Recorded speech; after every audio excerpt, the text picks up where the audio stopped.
Just want to say hello to everyone. Welcome to today's discussion. It's exciting to even think that we're talking about reopening. I know 2 months ago, we had no idea when that would happen. So very exciting that not only are we talking about it, but we are seeing it happen. And I know Nicole has asked you guys if you are open or not. It also might be helpful to say if you are open or not and where you are at, because I know every state, even county, is different. So, but yeah, I just want to welcome everyone to today's panel discussion.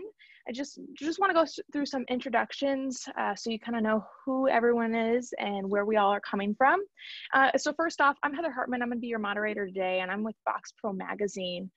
We're an affiliate business resource, a digital publication. We have everything from online articles on our website to podcast episodes to fun things like roundtable partnerships, like with HSN. And when Nicole approached Box Pro to partner to bring this to you all, of course, we were like, yes, let's do this. People need to learn some things. So huge shout out to Nicole. She is the founder of HSN and HSN Mentoring, as well as a busy CrossFit owner. So she has many hats that she wears, and she is putting together this roundtable. So don't know how you do it, Nicole, but would you like to say a few words? I think, that you pretty much summed it. So basically I own Healthy Steps Nutrition. It was founded in 2012. And I believe something as fundamental as nutrition shouldn't be complicated, and gym owners should feel confident talking to their members about nutrition. So we have a program that allows gyms to implement nutrition without reinventing the wheel. But enough about me. I'm so excited to have all these amazing people. I've personally worked with half or more of our panel. So I'm just super excited to have everyone and have different perspectives for you guys. So please, this is for you. Ask questions, use the question feature in this webinar, because that's going to be really helpful for us to stay organized. We have some preset questions, and then we're going to have a live Q&A at the end. So if any questions come up during this entire process, go ahead and put them in the Q&A section, and we would be happy to answer them for you. Yes, of course. And as Nicole said, we do have a little preset flow of this thing, and I'll let you all know yet again what that is. But real quick, we do want to take some time and just say hey to our panel today, because they are awesome for being here. So first off, I just want to say hello to John Briggs, tell you a little bit about him. So he actually bought 50% of a failing CrossFit affiliate, so you could better understand his accounting firm's clients. That is true deep dive into the industry, if you will. And he is an owner of CrossFit GSL, the owner of Insight Tax, and the author of Profit First for Micro Gyms, the only cash flow method worth your attention. So like Nicole, he is very busy as well. Nicole is another one of our panelists, so she will be answering questions. She has a lot to say, a lot to offer. So Nicole, not only are you putting this on, but you're also answering questions. So awesome, awesome. And then we have Kevin, the owner and CEO of both the traditional CrossFit boxes, CrossFit Mount Lebanon and Five Borders CrossFit. But he also has created his own brand, Mecca Fitness. Mecca is a multi-domain fitness facility that offers HIIT classes, served up in many different formats, everything from, treadmill classes to boot camp, yoga, spin, rowing, boxing. There's so many different options there.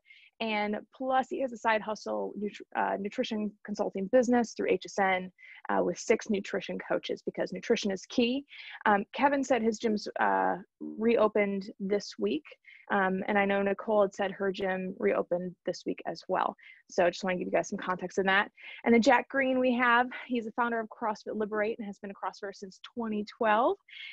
He specializes in developing a complete athlete experience and loves helping others change their lives, which I know a lot of us do, you affiliate owners that are on this call. And his gym reopened on May 4th. So it's Star Wars Day. Just realized that. That's awesome. Next up, we have Patrick Cummings. He's been building brands and creating content with the CrossFit space since 2006, and he helped start Again Faster Equipment, and he's the co-host of the Chasing Excellent podcast, the producer of the Open Gym podcast, and the creator of Functional Branding. So many hats as well he's wearing. And last but not least, we have Nick, and Nick is the Chief Happiness Officer. What a great title. I love that title. For Push Press, he's the owner of KS Athletic Club and a career sales professional and Marine Corps veteran, and his gym reopened last week. So we have a lot of different people on our panel, wide variety of opening, when they've reopened, so they can answer your questions as you're planning to reopen. And what we'll do is we'll spend the next 30 to 40 minutes about discussing some of the hot topics. As Nicole said, we have some set questions that we're going to work through. A lot of them have to do with reopening, cash flow, all that kind of stuff.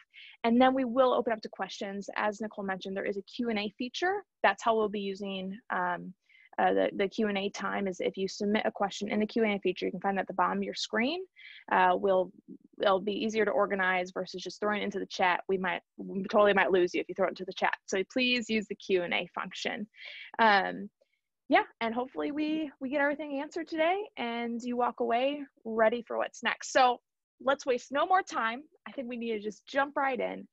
So the first question we're going to move into is, what have you done during the shutdowns that you plan on continuing once you reopen? And I'm going to work through some of our panelists, and I'll call in her name, they'll give an answer, and then we'll move on to the next panelists. And then once we hit those, we'll move on to the next question. So Jack, can you go ahead and start us off answering that question? Yeah, so what we did while we were closed is first of all, I think everybody's pretty much done this, is put together at-home workouts, and we put them on SugarWOD. We get all of our programming through CompTrain, so it was going on SugarWOD.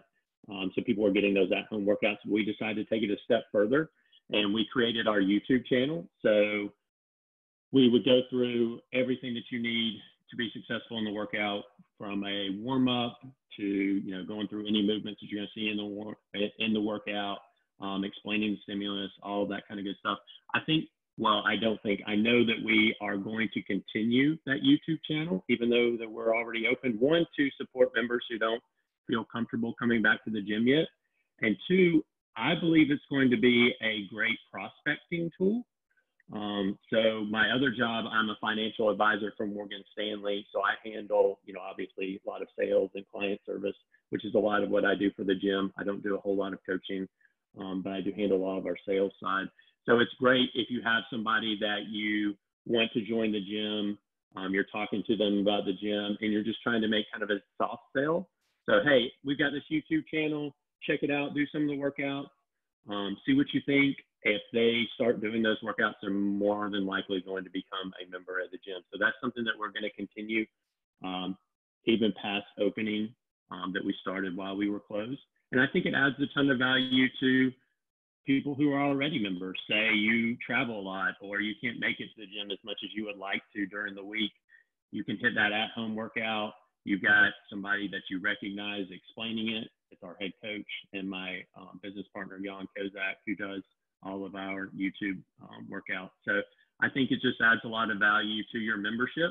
And then it also, like I said, is a great prospecting tool. So that is something that we came up with during closure, and will continue after we continue now that we're open. Awesome, Jack. Thanks so much. John, can you give us some insight into what you all have done during the shutdowns that you plan on continuing? Yeah, so I might be on here to help other gym owners feel better about their own efforts, because from a standpoint of our service offerings, nothing. What we realized is we had our members sign up because they were interested primarily in group classes. And while we did the virtual thing, most of them didn't enjoy it. And now that we've been open, we don't have anyone requesting that really. We have a few that are still a little nervous. So we are continuing to offer that, but that'll just be for short term. The reality is, I think as a gym, we missed a big opportunity here. And the main reason was because we didn't have any full-time staff. Like, even for myself, the second this crisis hit, I went full on board supporting gym owners, like triple P loans, EIDLs, getting out content to them. And my gym community had to get set on the back burner. So I guess one thing that we did do is we have hired a full-time GM. Even during the shutdown, we felt like it was important to bring him on. He's been with us now in that position for 2.5 weeks, and it's awesome. So if there's anything I could recommend, you have to have at least a full-time person in your gym, or you're never going to get anywhere. Awesome, John. That's really good insight. Something that I haven't heard, but definitely something that I think other gym owners might be relating to. So great. And then Kevin, can you give us some information what you all have been doing with the shutdowns? So I think maybe a little bit of a combination of what Jack and John are talking about. We of course did what many gyms did, and we created online content not only for our customers but for everyone. We didn't have any way to firewall that, and we didn't really want to restrict our content to people that just lost their jobs, right? They immediately or were afraid of losing their jobs, or just worried about finances. And we're a health and wellness company, so to say not only did you lose your job or you're stressed about that, or you got some sort of cut in pay, but we're restricting your access to your community. So we thought really hard about it, and we made it available to everyone. And what we found was that our content was being shared throughout the world. People in Germany were emailing us, in San Francisco. So that really fueled our fire a lot. And from there, after about a month and a half, 2 months, we realized that we had probably 50 to 55% of our customers that were still paying, and they didn't, they wanted to support our business, and they could. But we realized that we were giving this away to everyone, but the people that were paying were kind of missing out, or everyone was getting it free except them. So then we started the process of moving everything to an online learning platform, which we use a site called Kajabi. So if you want to continue that online content, it was $9.95 a month. You get 5 days for free. So those people then could just pay for it for $9.95. But moving forward, we really see this as a platform that we can bring our services like nutrition, like our strength program, our gymnastics program, our online format, our live MFlex classes, which are like a yoga hit type thing that needs to be filmed the whole time. So that's kind of the obvious thing that we're going to hold on to and kind of build from that. We're not, high tech producers, so we're learning every day. But really, what I feel like what we've experienced that I want to keep that tide rolling is the work that we've done with our full-time employees and our customers. With our full-time employees, they were seeing that a lot of the members in the gym were getting laid off. And as a gym owner, one of the biggest responsibilities I have is providing for these 8 people that work full-time and their families. So I wanted to make very clear that was my main priority. And I think they saw that, and they really have not a new sense of loyalty, but maybe an enhanced sense of loyalty. And like John was saying, you really need that full-time staff. So not only that, but like buying them lunch 3-4 times a week.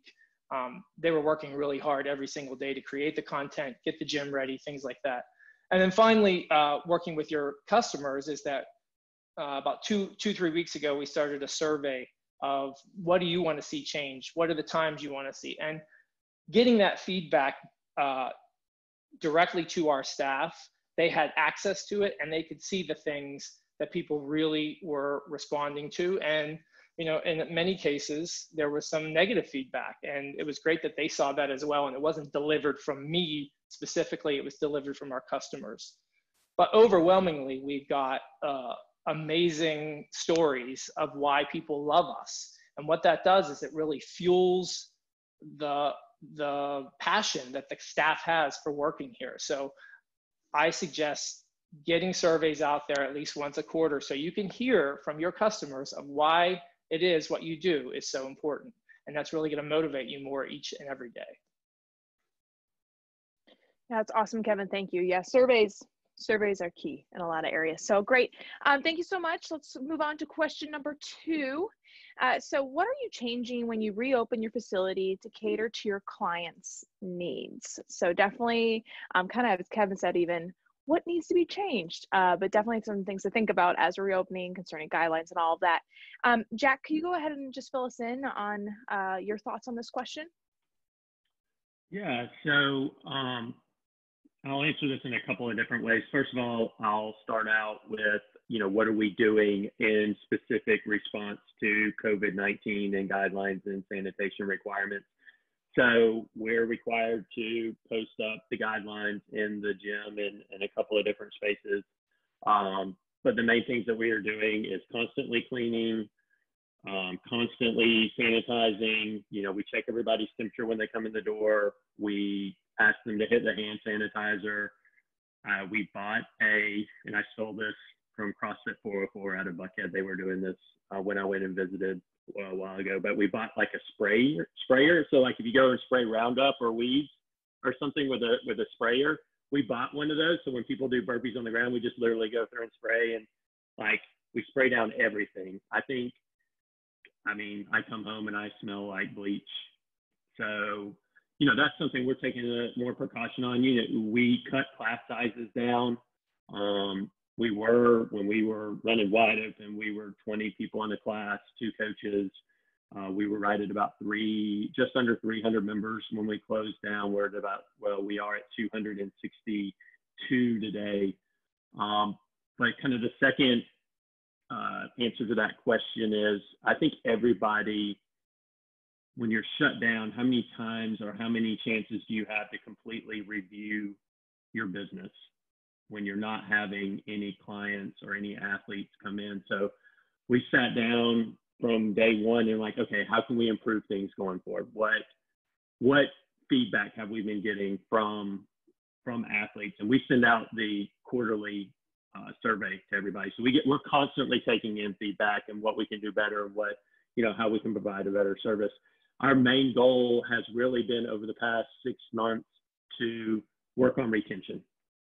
So in mainly doing that, it's offering a better value and better service to our athletes. So going forward, I don't think we'll ever see 20 people in a class ever again.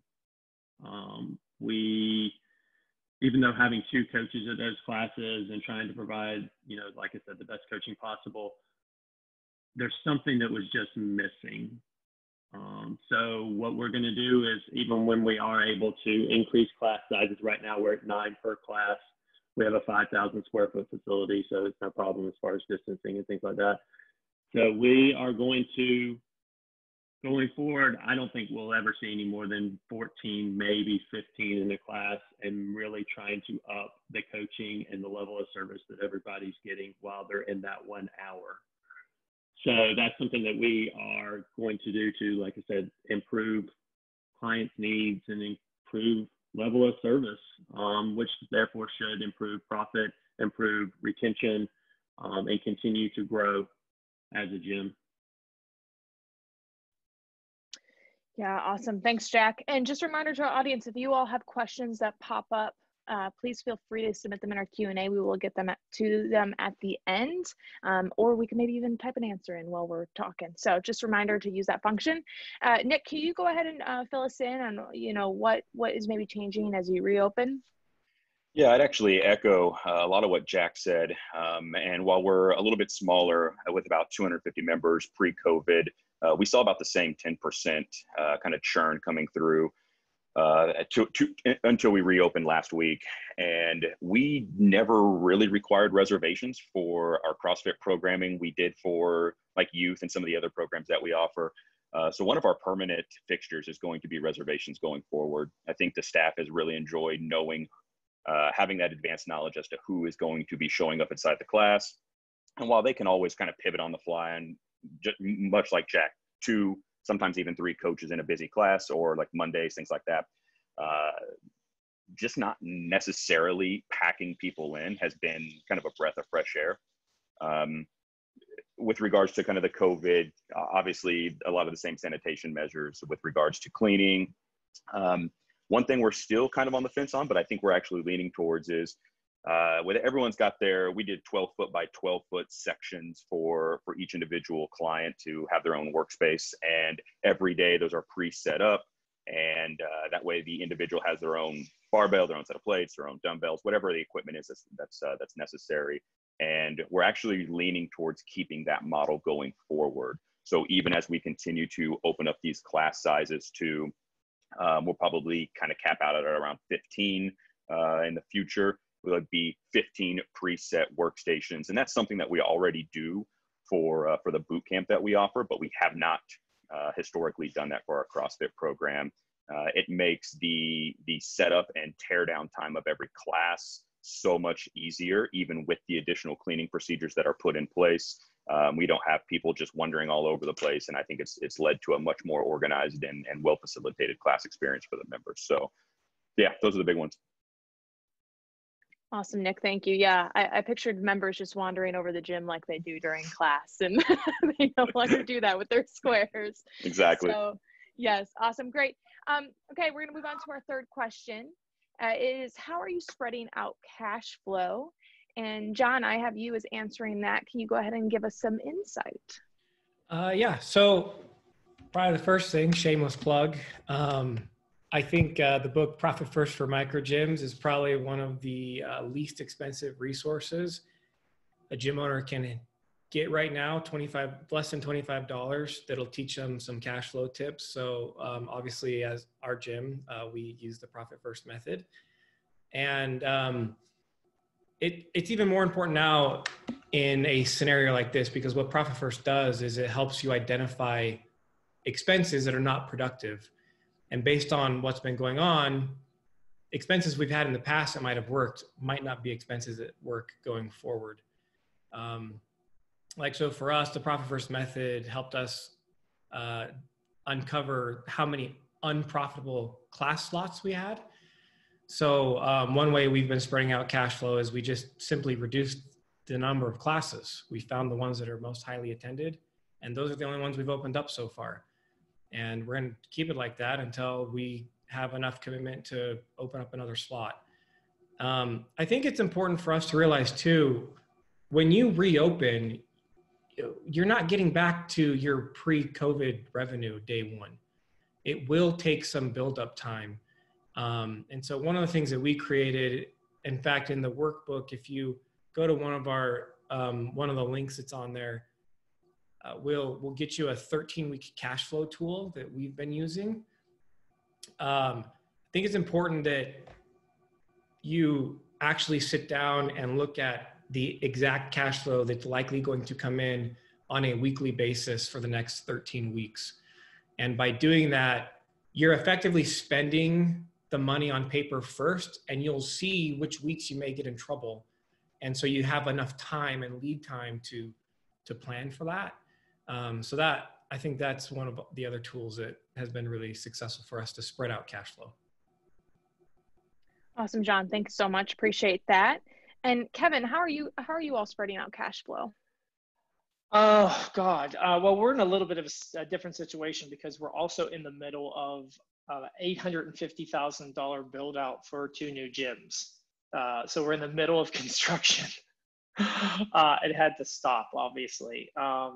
But as I said before, my main priority was paying salaries for these 8 people that work for me full time, and I'm completely responsible for their revenue. So that was my first real headache of how am I going to continue doing this. Our revenue got cut in half, but one thing we haven't talked about here is that we did get the PPP. So working with my amazing accounting team, my bookkeeper, accounting pros, if you need one, they're amazing. They're in Denver. She helped me out tremendously. But now that we're going to hopefully get through this and I've gotten my loans all set up for the new location, what I really want to do is look at thanking or incentivizing my current customers that stayed with me the whole time, the ones that really were more concerned with having a gym there than what we were providing for them at the time. So my plan is, as of now, of course, we're not through this fire yet, but once we get through that and we can identify the people that never put their accounts on hold, completely supported us, is issuing them hard copy gift cards.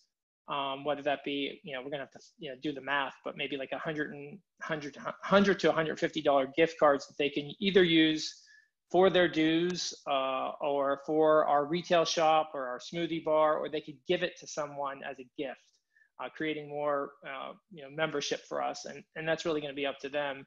And they're not all going to use it at the same time. If we just gave everyone a credit in their account, they would all use that for the next month membership, right? And then that I'd just be in the same boat of half revenue. So giving them that physical card, and they have to go to the front desk and say, hey, apply this to my October dues or whatever that may be, or maybe they hold on to it for a while. or they lose it. I don't know. So that's kind of how we plan on incentivizing or thanking our customers, but not doing it all the same month. I like that. That's a really good idea. And did you get that? I wonder, did you get the idea from like the restaurants? I know that they were trying to push people to do that with restaurants, to go buy gift cards from restaurants. Yeah, it kind of came from that. We did a 21-day challenge that was like, it was free for anyone to sign up. So we had, I think over, I don't even know the number, we raised $5,000 for local businesses.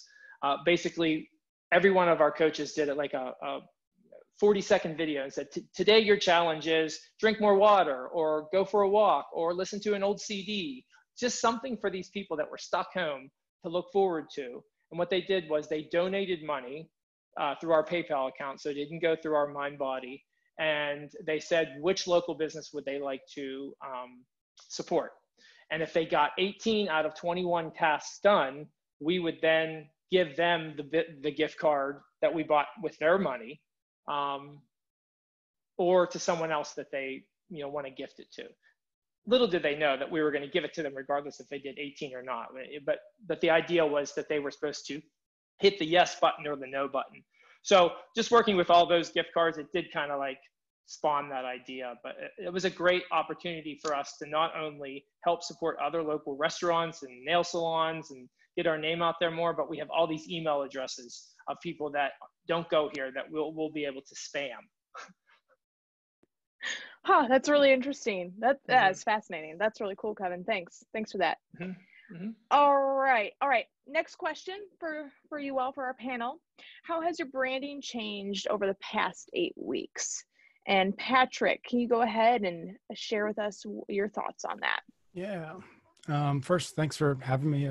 This is super interesting. I'm happy to be part of the conversation. So I'm not going to answer the question specifically, but or personally rather, because I don't run a gym. And so I'm not going to talk to you about what I've been doing personally, but I do think that it's the right question that everybody who does run a gym, everybody listening, everybody on the panel should be asking themselves. And so when I was thinking about the question, what I came to think about was one of my big beliefs as it relates to especially gyms, especially CrossFit affiliates, and it's part of why they're so great. It's that so much of the brand of the individual gym is in essence the brand of the individual who runs it. It's why when you walk into one CrossFit gym, it feels a little bit different than you do, than another one. And so for me, when I work with gyms or when I just work with any brands really, I kind of try to fit things into 5 buckets in terms of what I think the pillars are of running, or of thinking about your brand and figuring out where to optimize or lean into one or the other.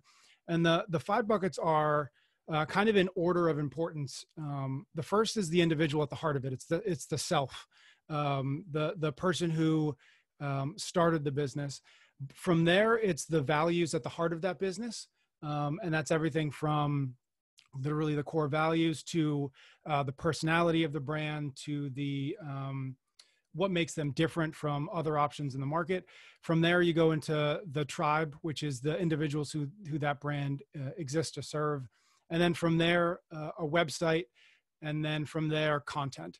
And so again, I kind of think about it as quarter extremity marketing or quarter extremity branding.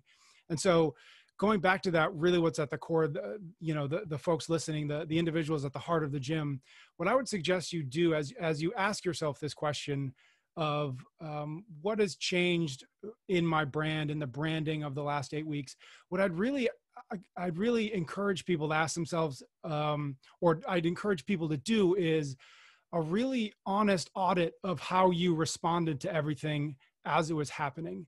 Because your people are going to react and are reacting and have already reacted to how you responded to this. Were you the first person to say, it's okay, we're going to get through this? Or did it take you 3 weeks to kind of come out of your bubble and force yourself to say, guys, what are we going to do to stay open? Kevin, I think that your point about taking care of your people, I think that's incredibly good branding, because what you're saying is you recognize that your brand is built off of the coaches who are on the front line of your business, right? You're big enough that it's not just you. And John, I think your point about needing like the recognition that you needed somebody there full time, like that's an incredibly good result from auditing what happened in the process, you know, as all of this unfolded. And so everybody is, you know, we all know people who responded really well to this and people who responded not so well. And so I would just really encourage folks to look back on the last 8 weeks and be really honest with themselves about, did you lead or were you dragged along? And the reason why this is important is a couple reasons. One, like I said before, your people are looking to you. They're looking to you as the leader, and you need to understand how they're seeing you. The other reason it's important is that we're not done with this. And so you need to understand how you're going to respond to the next time something like this happens. And we all would like to believe that we're at the end of this, you know, shitty journey. But the reality is we're still at the beginning of it. We don't know what's going to happen in September. We don't know what's going to happen in December. We don't know what's going to happen in a year from now. You need to understand how you responded so that you can get to the root causes of the reasons maybe you weren't so proud of yourself, and the root causes of perhaps why you are so proud of yourself, so that when it happens again, not if it happens again, but when it happens again, you will be better prepared and you will respond better to it. Good words, Patrick. Those are some great points. Awesome. Thank you. Can I add something to what Patrick just said? So first of all, I love your Instagram account, Patrick. It's awesome. We take things from that all the time. If I had to give one point of advice to follow up on what Patrick said, it's communicate. Be proactive with your membership. Tell them what you were doing. Tell them where things stand, how the gym is doing, what you're looking at going forward. When we decide to reopen, because this is, make no ifs, ands, or buts about it. No matter where you stand on this issue, it's political. Okay, so there's going to be the camp that doesn't want to come back to the gym, is adamant about that, and there's going to be the camp that wants to come back to the gym, and they're adamant about that too. So we put out a video supporting both sides of that. You have to support both sides of the issue. So communicate that. Say, hey, look, if you're interested in coming back to the gym, we want you to come back to the gym. Here's the guidelines, or here's the steps that we're taking to make sure that you're safe. If you don't want to come back to the gym, that's fine too. We're still going to offer support. So communicate, be real with everybody. Almost all your problems that arise from the gym are going to be through a lack of communication. Yeah, awesome. Good thoughts, Jack. Thank you for that. Nicole, how has your branding changed over the past 8 weeks? Could you speak on that? I think a combination of what Patrick and Jack just said, communicating first with your staff to make sure everyone's on the same page and knows exactly where you're headed and being positive. I think that was a really important thing. Like, we were all trying to figure this thing out at the same time. Like, no, I didn't know if everything that we did was going to work, but we were going to go full force and do everything that we possibly could to support our members. And you know, when you talk about communication, I think video was definitely the best thing that we did throughout the entire process, from when we opened, and those videos were sent out through text messages to every single member first before we pushed things out to the public. So our members knew before any social media, email, website, blog post, what was coming and how we were going to support them. When I talked to gym owners, and what we did right from the beginning was switch to having our website only describe the services that we're currently offering. So I changed all the language about come into our facility, what the class schedule is going to look like. All of that was gone, and it just talked about virtual nutrition and fitness offerings. And we grew during this time with nutrition only clients because we took all the distractions away and we're just talking about virtual kind of nutrition coaching. And that's what people are looking for now that they were stuck at home. And you know, when you look at your branding going back, it's okay, some of this stuff is here to stay, right? Like, can you still offer virtual nutrition coaching and get people in through that? Absolutely. Can you still do some virtual home programming like Jack and Kevin were saying, and funnel people in that aren't ready to come back to your facility yet? Absolutely. So I think from a branding perspective, you just need to look at all of your content, and does it accurately describe the services that you're offering? And are you accurately talking, like, are you talking about every single service multiple times? If you're not talking about nutrition, no one's going to know that you offer nutrition, even if you have an amazing nutrition program. But you look at Kevin's program, he's built an amazing nutrition coaching program with 6 nutrition coaches, because they talk about it all the time, and people know them as a nutrition business, not a fitness business that has nutrition. So you just need to communicate everywhere, but communicate with your staff first, then your members, then the public. Yeah, I think that's a good point, Nicole. Over communication, it really works. So awesome. Kevin, can you go ahead and just give us a little information on how your branding has changed over the past 8 weeks? Sure. I just really do want to echo what Patrick just said about, like, you know, in this type of business, at least with a majority of our small CrossFit businesses or our fitness businesses, is the brand is really you, the person driving everything, the person who's motivating the employees and the athletes. And if you think back about when all this happened, and, you know, the news is coming in, and you're thinking to yourself, what am I going to do? Like, am I have to close for a week? Am I going to have to close for 2 weeks? Like, that's insane. And here we are 2 months later or 3 months later. But we're all health and wellness brands and businesses. And it's just my personal opinion. But for those companies or local small gyms that were like, I'm going to open no matter what, you're really not putting your customers' health and wellness first. And that's just my own personal opinion. And that's my own personal brand, I guess. I live in the town that the gym is at. So these are my neighbors. So I wanted to be, you know, I wanted to close down before we were mandated. And that was part of our brand. People really had a positive reaction to that. But we, from that point, we went to mitigation. And that was our brand. How do we mitigate this? How do we provide services to our customers? How are we continuing to be seen as a community-driven company and a health and wellness? And that was through our gift card program, our online things. And then we went, once we mastered that, we went on to, you know, how do we make the most of this situation? I'm paying these people for 8 hours a day, but hey, let's just come in here for 2 to 3 hours a day, and we repainted, we disinfected, we did murals, just really trying to make the most of the time we had. I didn't want people here 8, 9, 10 hours a day, but we each took projects each day to keep us busy and for the community to see, oh, things are happening there. I want to come back and see what that looks like. How did they change the gym? And we completely changed everything, how everything looks here. So people are excited to get in here. They're peeking in the windows, you know, which is great. And now we're in this reopening phase where I'm in Pennsylvania, so we're in a yellow phase. We started with red, total lockdown. From yellow, we can't open a gym, but we can gather in groups of 25 outside. So immediately we went to outdoor classes, and they're not ideal, but people will take it. And we're on day 2 of that, and people love it. And hopefully next week we'll be able to open. So we're now in that kind of, how do we change, like Jack was saying, how do we have these processes that we've already discussed? So our brand really has been in phases. You know, we wanted to first and foremost be that health and wellness brand, local community outreach type of business.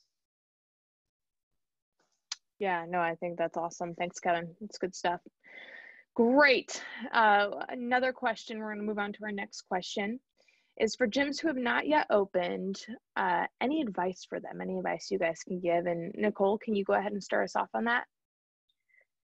Yeah, I think we had a pretty good retention rate with all of our members, and we were over communicating the member benefits that they had, and we really gave them so much nutrition support. So we provided a ton of nutrition accountability. We had members that lost like 20+ pounds during this time because they weren't eating out. They were cooking everything. They had someone to keep them accountable. So kind of being creative with how you can support them virtually. Another thing that we did was we did a member, well, we opened it up to the public, they could pay, but we did a 28-day challenge for our members that they could do and participate in. They all had to sign up for it, but it was free for them. We gave out local gift cards similar to what Kevin was talking about, and then the community could sign up if they were not members, which was really fun and got people engaged. So think about how you can keep your members engaged. I would also, we had all of our members divided up between our coaches, and they would notify us if there was anyone that was a red flag, and Jason or I would reach out to them if there were any red flag clients. And when we got the news to reopen, we called them first and made sure they had a call like saying like, hey, we're so excited and we want to give you one of the first spots because we know that we haven't seen you in a while and we just want to get you back in. So if you feel comfortable, we'll get you in one of those first spots. So just really figuring out who are those people that, you know, are the red flag clients that you haven't talked to that are still paying, and make sure that you're taking care of them.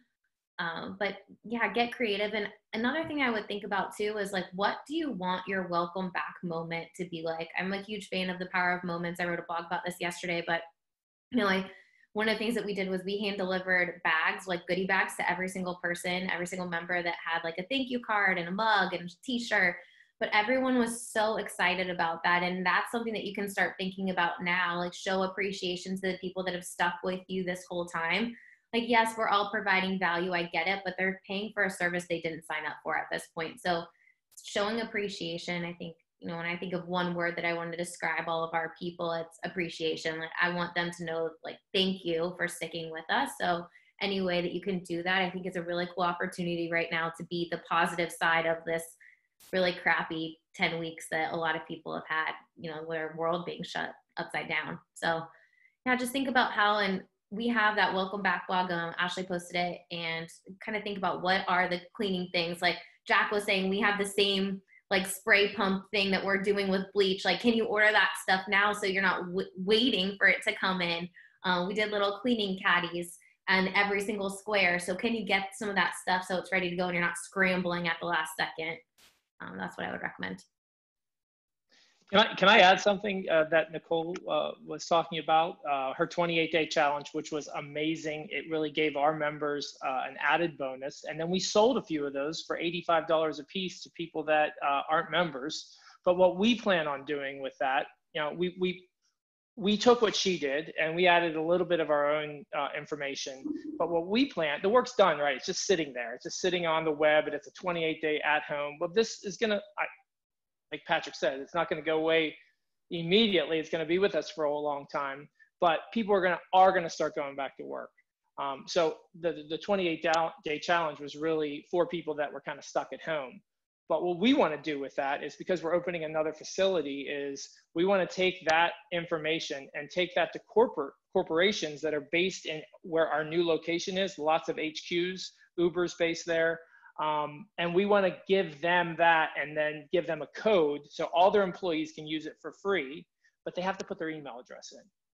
So at the end of the 28 days, maybe they've lost 5 pounds and they want some personalized coaching, or you know, want information about the new gym opening down the corner. So my advice would be, like, the things that you've done, whether that be online or in your branding, really try and stretch that out as much as you can and look forward, not backwards. Use it to your advantage. Yeah, that's great, Kevin. Thank you for that. And thanks, Nicole. Appreciate that. Patrick, do you have any advice for those gyms who have not yet opened? Yeah, I think a couple that come to mind. The first, to echo a little bit of what Nicole was talking about, is, and again, to kind of repeat what I said before, that this isn't going away even when gyms do get to thankfully start to open again. You've really got to look at your website and ask yourself, does this website still make sense for the current context?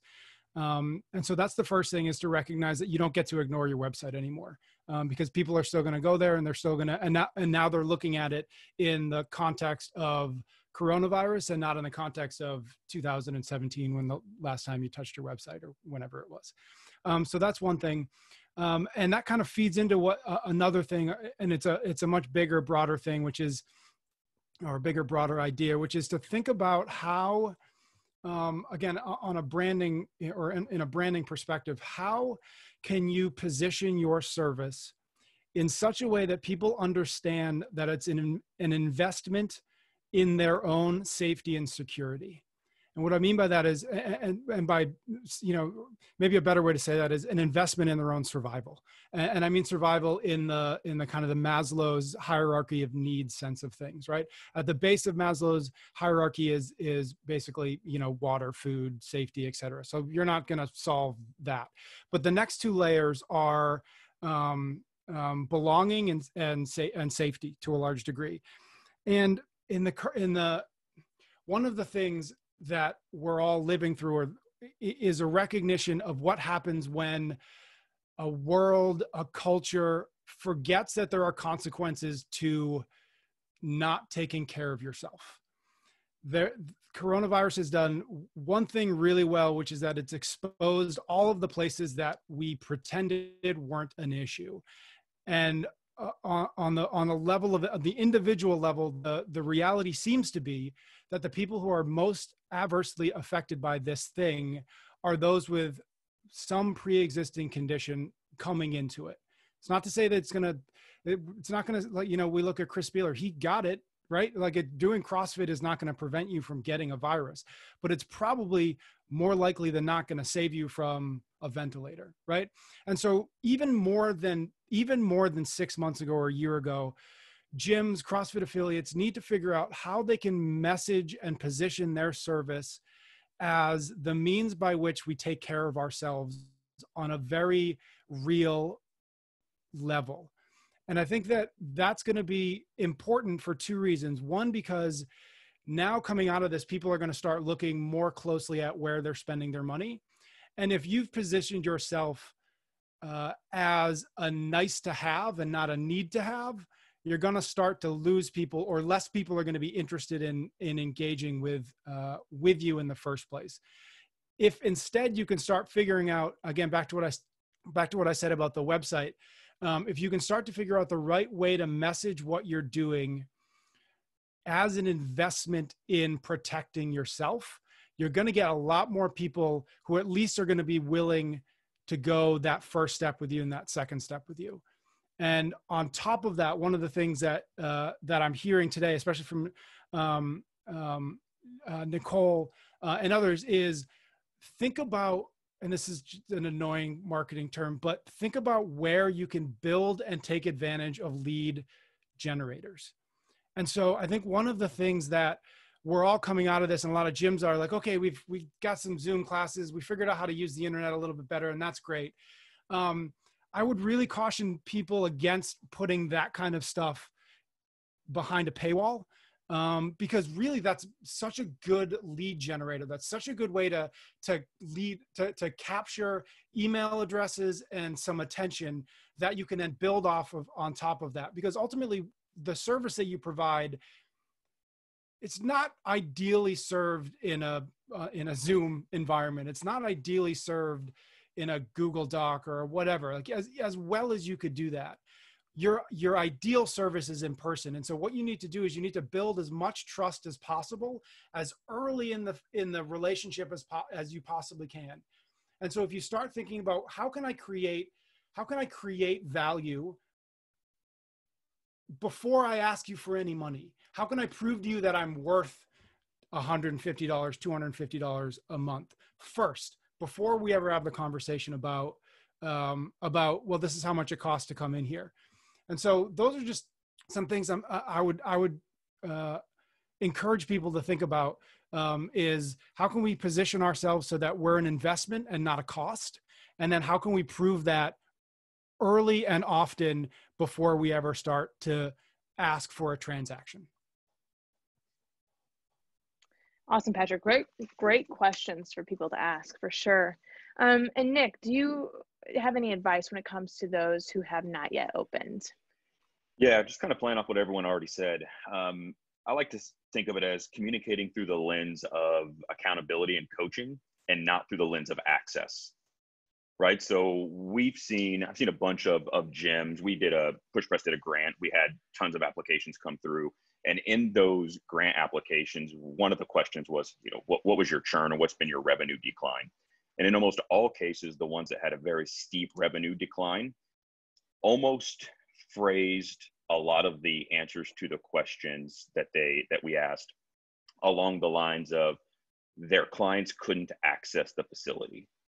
And the ones who didn't have a sharp revenue decline, every other, like the terminology that they used, everything was centered around holding their members accountable. They're still holding their members accountable. They're still coaching their clients. They're doing whatever they can to bring value to their clients. So it was almost like this internal, as he mentioned, branding and who that is in yourself. If you view yourself as an owner, as someone who created this environment for people to come in and have access to these weights, it's going to be way different than if you view yourself as someone who's holding people accountable.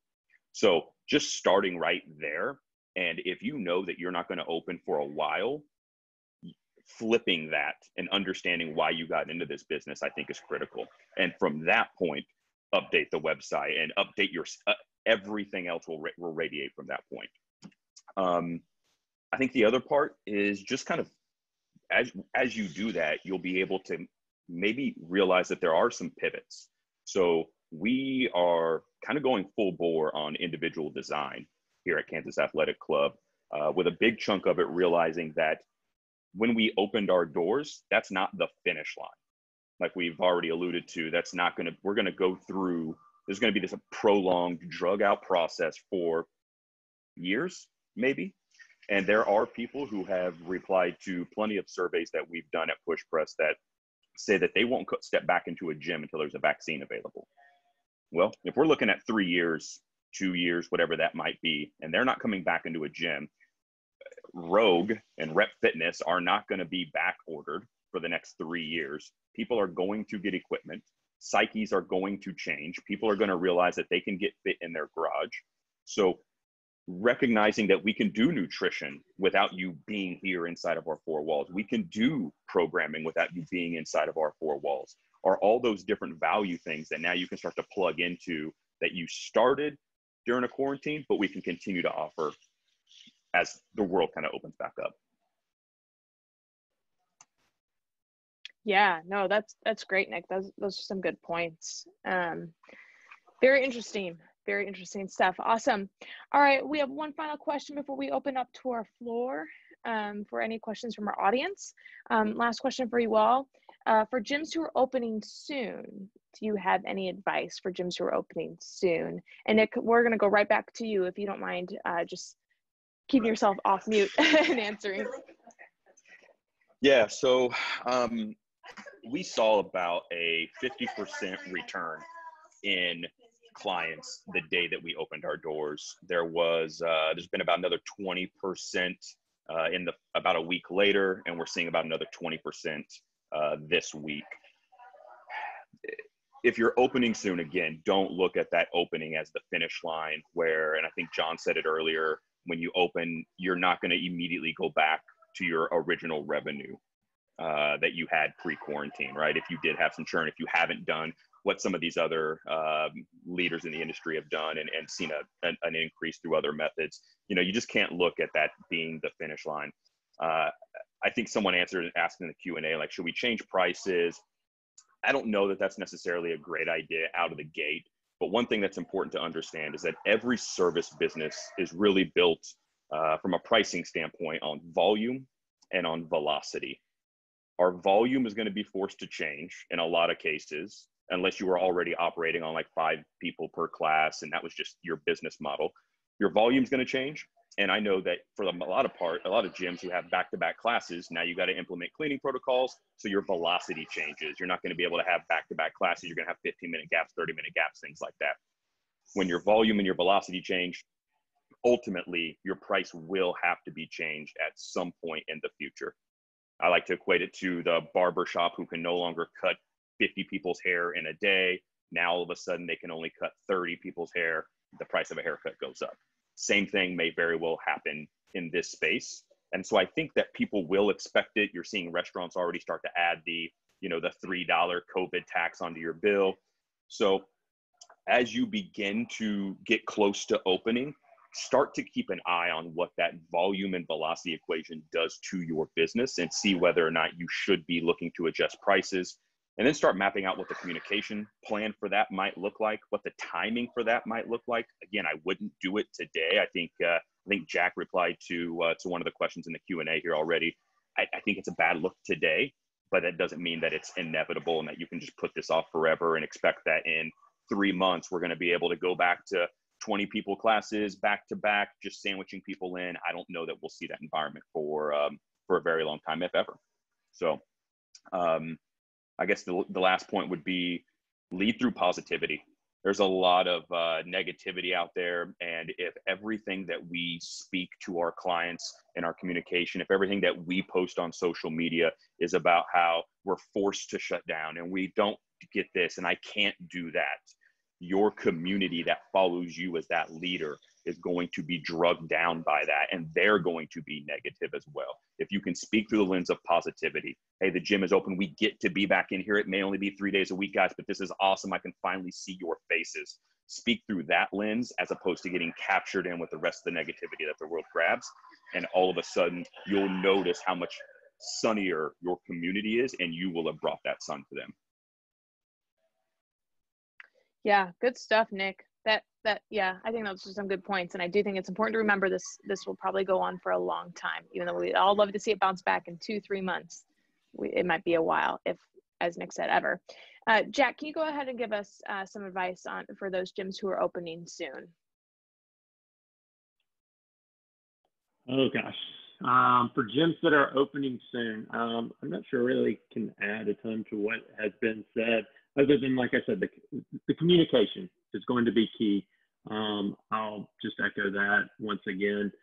Kind of, just constantly communicating with members, having all of the, meeting before with your staff and setting the expectations as far as what sanitation looks like and all that kind of good stuff. But I mean, that's the main advice, is just communicate with people about what you're doing, just be fully transparent and make it real. Like I said, put a video of yourself on there, talking to the membership. I think that's great.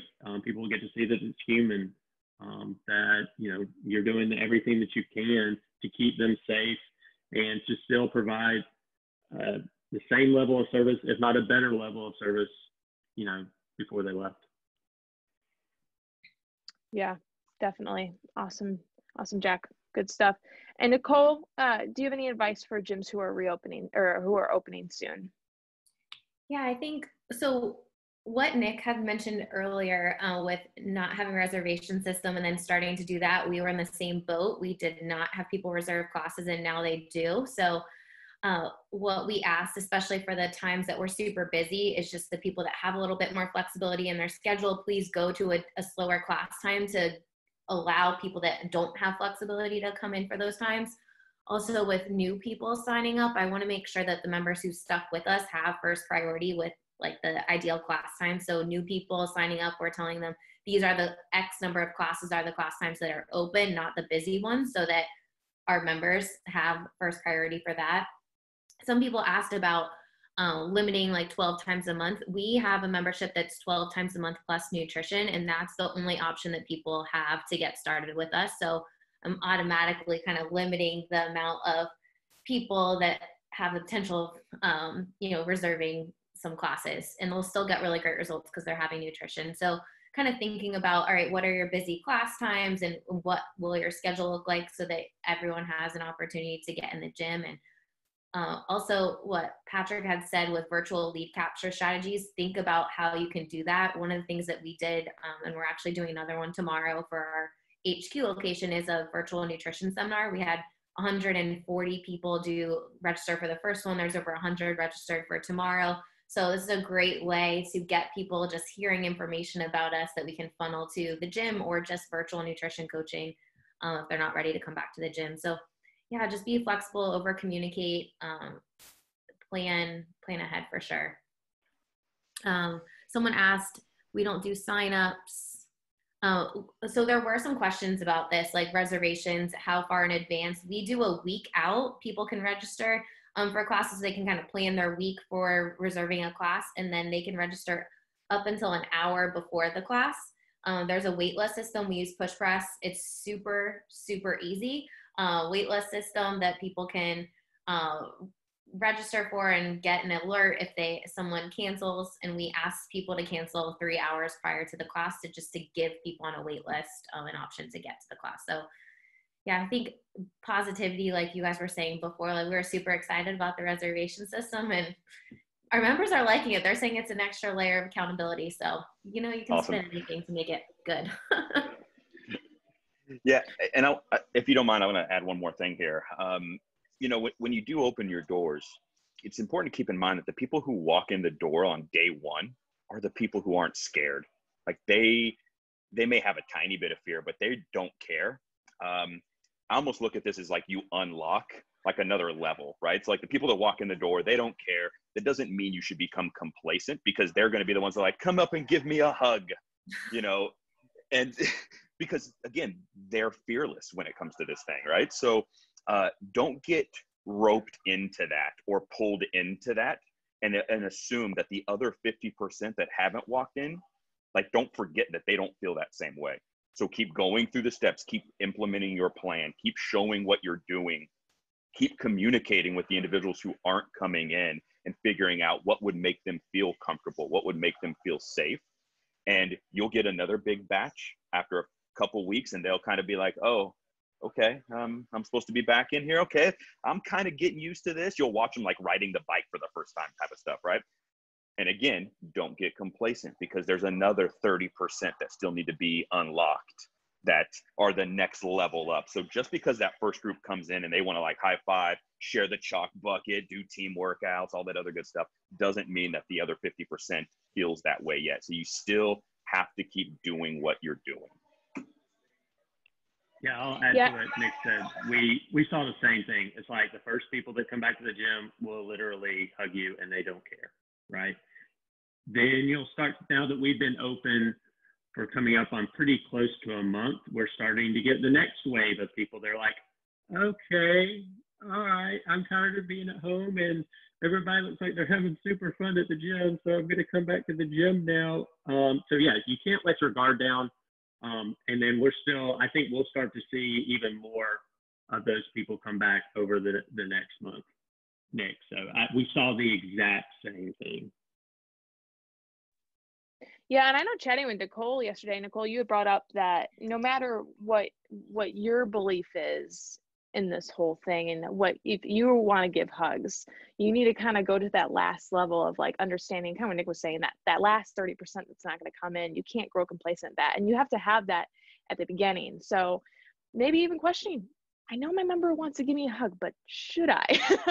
You know, because if you're the leader and you're trying to say, hey, we have these strict guidelines, what do you maybe need to do despite your personal beliefs, but taking that role as a business owner and being like, I need to follow these guidelines strictly for that 30% 3 months down the road that are going to come into the gym.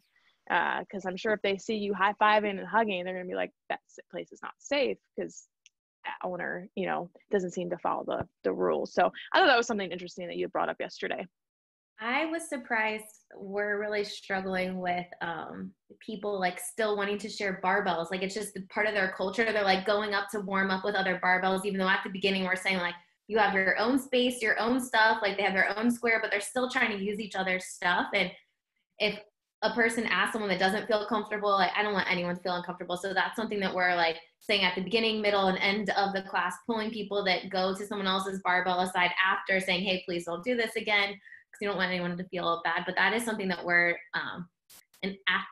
actively dealing with right now as we are reopening. People are just excited to get back and they don't care. Yeah, and I think final point there would be we've, in every piece of communication that we've sent out, text, email, you name it, we've actually asked the community to be respectful of each other's viewpoints, and just, you know, straight up stated, there are people who are not worried about coronavirus, and there are people that are worried about COVID-19, and it doesn't matter which side of the coin you fall on, respect each other's viewpoints. And I think if you make the ask, then you can at least understand that that person may not be worried. I am. I'll keep my stuff inside. Won't say anything. I'll vent to the owner, but I won't go and make a scene out of this over here. I'll go further on that. I'll ask the panel, because I don't know if any of y'all felt this way, but I'm not a very emotional person, and I found this to really do a toll on me emotionally, as far as, you know, I'm much more of like the Ben Bergeron type person of, you know, you're in control of everything, you know, your actions and your decisions you're in control of everything, right? So you're responsible for your own actions and things like that. And I felt like the control was taken from me by government and by, you know, maybe something that I personally did not see as a danger, right? I didn't think that a lot of the numbers back that up. And I've really tried to separate my own personal opinions from the way I run an entity, right? So the way I run my business, I've really tried hard not to let my personal opinions about this get involved with the business. Has anybody else struggled that? Either way, I'm curious, because I went through a lot of emotions during quarantine, mostly anger. So did anybody else feel those things? Mostly it was depending on the weather. If it was a nice day, I felt good, but it was really rainy and wet here for a long time. And, you know, obviously we didn't know how long this was going to be. We still don't, but the weather has changed. People are looking forward, and, you know, there's more data, and that's really what's driving my take on how to handle things, is look at your local county's data, and if things are trending in the right way, that's how you should react. If it's, you know, if you're in, I don't know, Alabama or wherever right now is spiking, then you need to change your tone, and know that, you know, you have to mitigate a little bit more, or change the way you do things. But the way things are looking in my county is that we're probably opening next week, it seems. So, you know, emotions are great, but really look at the facts of what's going on. And you're a health and wellness business, so focus on that for your community.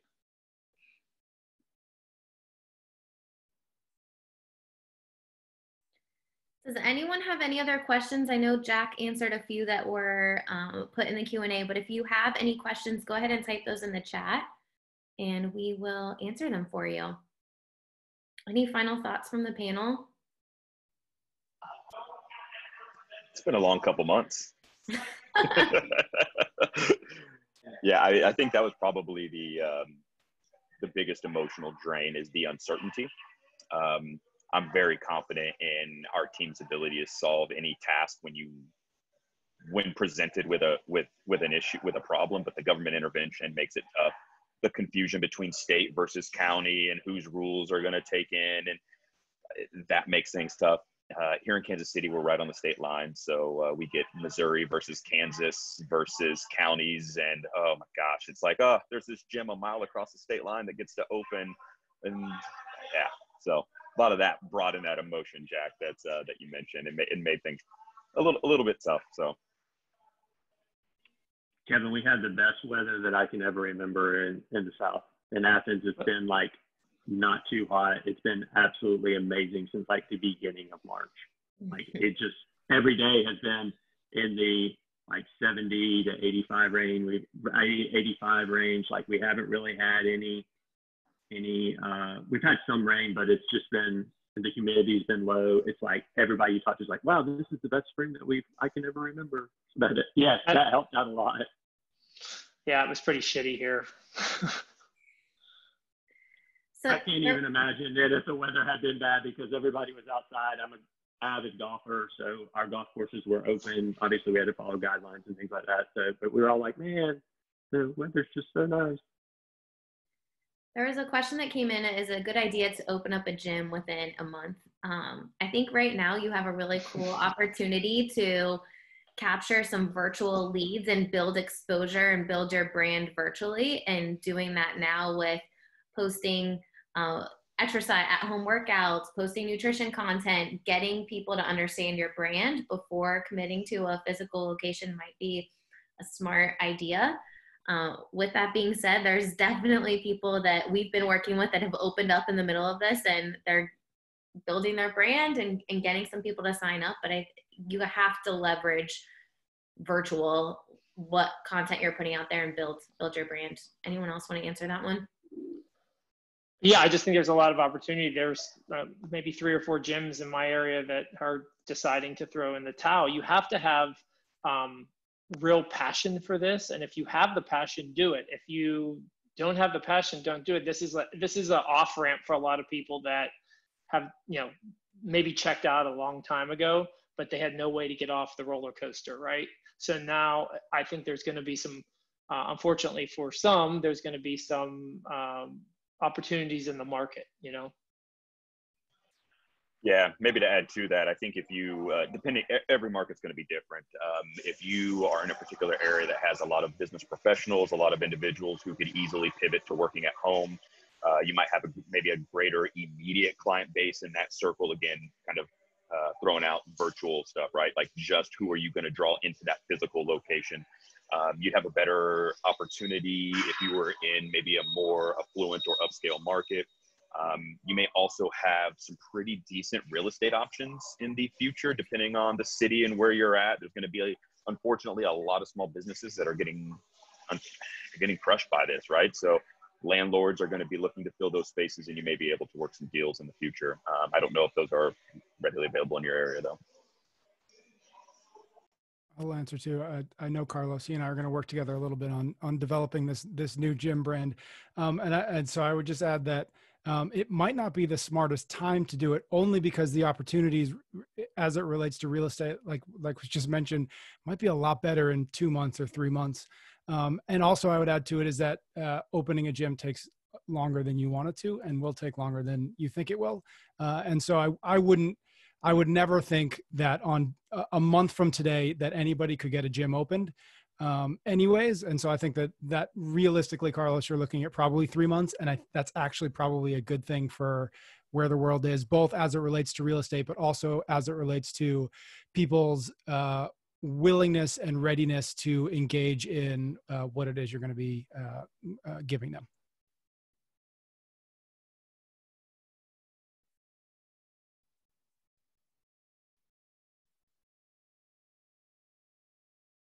Awesome.